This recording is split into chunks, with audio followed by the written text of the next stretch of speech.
Hello दोस्तों, आप सभी का स्वागत है मेरे चैनल पे।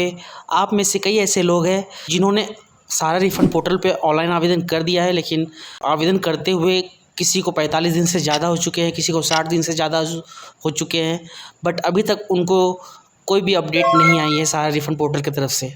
और उन लोगों को बहुत सारे ऐसे एसएमएस आ रहे हैं, डिफिशेंसी का एसएमएस आ रहा है, डिफिशेंसी कम्युनिकेटेड का मैसेज आ रहा है। तो आज की वीडियो में बात करेंगे कि उन मैसेज का मतलब क्या है और साथ ही साथ आपको आगे करना क्या है, इसके बारे में भी बात करेंगे। बहुत सारे ऐसे लोग हैं जिनको इस तरह का मैसेज आ रहा है, जैसा कि आपको स्क्रीन में दिख रहा है। इसमें 4,000 रुपये क्रेडिट हुआ है थ्रू CRCS पोर्टल की तरफ से। तो मैं इस मैसेज के पीछे का सच्चाई बता देता हूँ कि क्या सच में सारा रिफंड पोर्टल की तरफ से पैसा भेजा गया है, और भेजा गया है तो किन लोगों को भेजा गया है। तो मैं आपको बताना चाहूँगा कि गवर्नमेंट की तरफ से ट्रायल बेसिस पे कुछ लोगों का पैसा रिफ़ंड किया गया है, जिनका भी क्लेम अमाउंट 10,000 से कम है। बट मैं ये बात जानता हूँ कि बहुत सारे ऐसे लोग हैं जिनका क्लेम अमाउंट 10,000 से ज़्यादा है और जो अपने रिफ़ंड का वेट कर रहे हैं, बट अभी तक उनको गवर्नमेंट की तरफ से कोई भी नोटिफिकेशन नहीं आया है। तो मैं आपको बताना चाहूँगा कि गवर्नमेंट की तरफ से अक्टूबर मंथ में एक नया नोटिफिकेशन आने वाला है। इस नोटिफिकेशन में बताया जाएगा कि प्रथम चरण में किन किन लोगों को रिफ़ंड किया जाएगा। बहुत सारे ऐसे लोग हैं जिनको डिफिशिएंसी का एसएमएस आ रहा है, जैसा कि आपको स्क्रीन में दिख रहा है। मैं आपको इस मैसेज का मतलब समझा देता हूं ताकि आपको पता चल सके कि आपको आगे करना क्या है। तो इस मैसेज में कहा गया है कि योर क्लेम एप्लीकेशन नंबर इतना इतना, डेट इतना, अकाउंट नंबर यानी रिसिप्ट नंबर इतना, सहारियन भोपाल है सम डिफिशिएंसी, काइंडली डिटेल में kindly be checked by login on the portal CRCS। मतलब कह रहा है कि आपने जो भी स्कीम में एप्लीकेशन भरा था उसमें कुछ डिफिशिएंसी यानी कुछ गलतियां पाई गई है, कुछ खामियां पाई गई है। ठीक है, तो आपको करना क्या है, जैसे ही ये आपको एसएमएस प्राप्त हो, सबसे पहले आपको सारे रिफंड पोर्टल के ऑफिशियल साइट में आ जाना है। साइट ओपन करते ही सबसे पहले आपको इस तरह का पेज ओपन दिखेगा, जैसा कि आपको स्क्रीन में दिख रहा है। उसके बाद आपको सबसे पहले जमाकर्ता लॉगिन वाला ऑप्शन पे आपको क्लिक करना है। उसके बाद आपको आधार के अंतिम 4 अंक डालकर और आधार से जुड़ा हुआ मोबाइल नंबर डालकर आपको लॉगिन कर लेना है। लॉगिन करते ही अगर आपका क्लेम स्टेटस डिफिशिएंसी कम्युनिकेटेड वाला ऑप्शन दिख रहा है, जैसा कि एरो मार्क में दिख रहा है आपको, तो समझ जाइए कि आपके एप्लीकेशन में कुछ खामियां पाई गई है, कुछ गलतियां पाई गई है। तो आपको आगे करना क्या, मैं आपको बता देता हूं। सबसे पहले आपको स्टेटस के बगल में एक आई का बटन होगा, उस पर आप क्लिक करोगे तो आपको एक PDF डाउनलोड होगा। PDF किस तरह का PDF डाउनलोड होगा मैं आपको स्क्रीन में दिखा देता हूँ, जैसा कि आप स्क्रीन में देख सकते हैं। इस PDF में आपके आवेदन की कमियों की सूचना को बताया गया है कि आपके आवेदन में क्या क्या किस किस टाइप की कमियां या खामियां या डिफिशिएंसी पाई गई है। तो आपका ऊपर में जो भी स्कीम है, जो भी बॉन्ड है, उसका नाम दिया जाएगा, आपका नाम आएगा, आपका खाता संख्या, आपका नाम, आपका आवेदन नंबर सब यहाँ दिखेगा आपको इस PDF में। साथ ही साथ PDF के अगर नीचे आओगे तो आपको यहाँ दिखेगा 5 अहम बिंदु दिखाए गए हैं इस PDF में, जिसमें आपका कमियां बताया गया है कि ये इस कमी की वजह से आपका आवेदन रिजेक्ट हुआ होगा। तो मैं एक एक करके 5 पॉइंट पर आपको क्लियर कर देता हूँ कि किस वजह से आपका आवेदन रिजेक्ट हुआ होगा।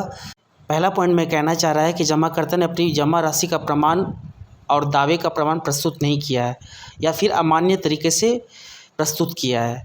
दूसरा पॉइंट कहना चाह रहा है कि जमाकर्ता द्वारा समिति में एक से अधिक सदस्यता ली गई है, अतः केवल प्रथम सदस्यता से ही दावे ही संसाधित किए जाएंगे। तीसरा पॉइंट कहना चाह रहा है कि जमाकर्ता द्वारा प्रदान किए गए विवरण सोसाइटी यानी डाटाबेस से मैच नहीं कर रहा है। अगर आपका क्लेम 31 मार्च 2023 के बाद मैच्योर हो गया था, तो उसके बाद से आपका वो डाटा मैच नहीं कर रहा है, इसकी वजह से आपका एप्लीकेशन रिजेक्ट कर दिया गया है।